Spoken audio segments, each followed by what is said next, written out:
5, 4, 3, 2, 1. This is Deducter bringing you the OSL Ro24 Group B losers match. We have Tempest versus So versus Protoss specialists.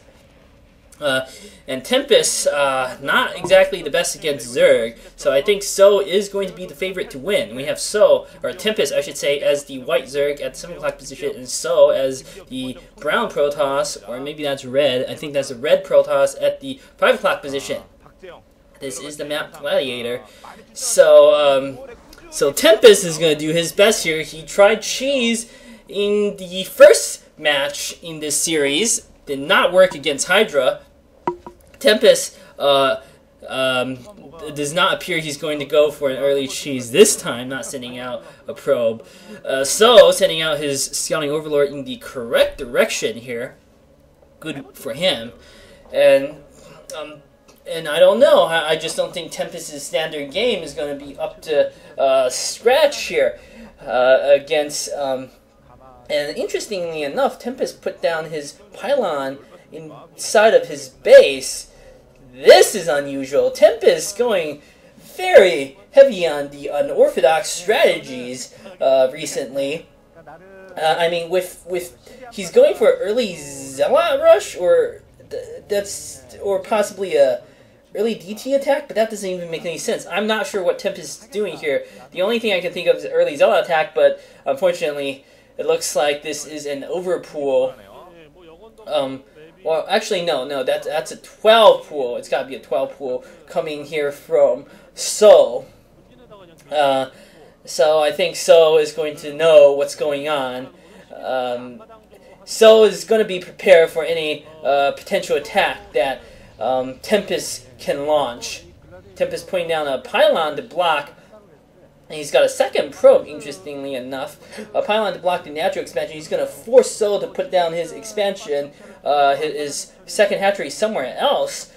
Important move that he has to do. Unfortunately for Tempest, So is going to scout this out because his initial Overlord did not veer into Tempest's base, but he does see the natural. He sees there are no pylons there, so I think So knows what's going on. And this is sort of luck playing its role in StarCraft. And this is hilarious! So putting down his hatchery, at the natural of Tempest's base. This is actually going to be kind of embarrassing for Tempest. Everything going wrong, I have to say. So getting lucky with the initial scout. He knows that Tempest has gone for an unorthodox strategy. He's gone for the 12 hatch, it looks like. Possibly, I would imagine in response to what Tempest has been doing, he's going to wall Tempest in and kill him that way. This is going to be an entertaining game of StarCraft, I have to say.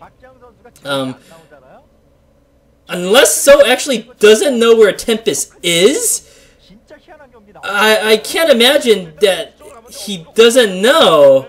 But it seems, based on the way he's streaming his Zerglings, I guess he doesn't know where Tempest is, and this is just gonna work out to be one of those absolutely bizarre turns of fate.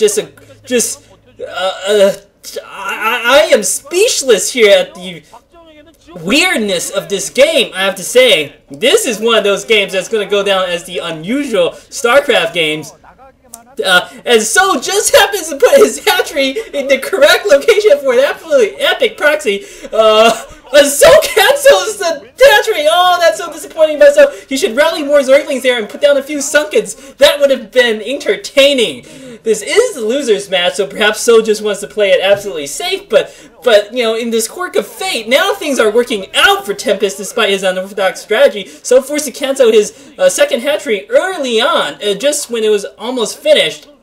I think he would have been better off finishing it and playing standard. And now Tempest pushing out with Dragoons and Zealots. He's got a Forge going down. This is just...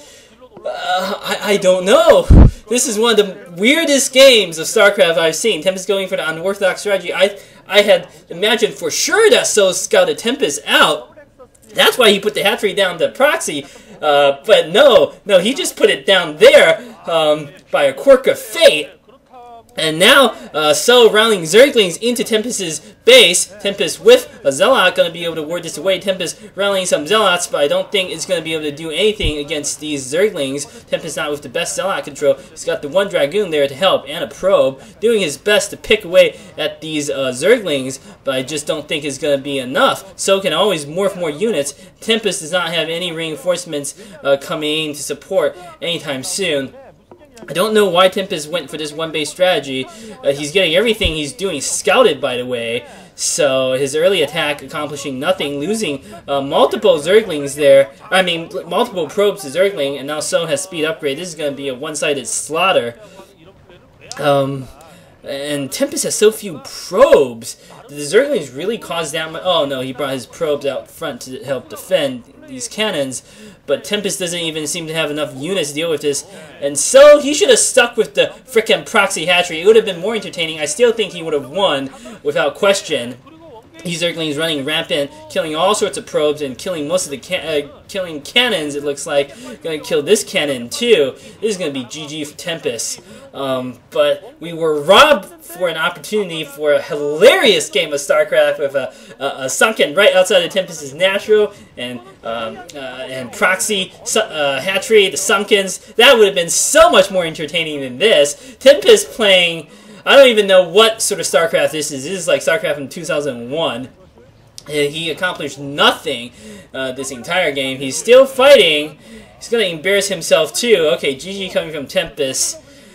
What could have been an epic game of StarCraft, unfortunately, So chickened out and did not persist with his hatchery there. I'm disappointed by that. But we will go on to the final game.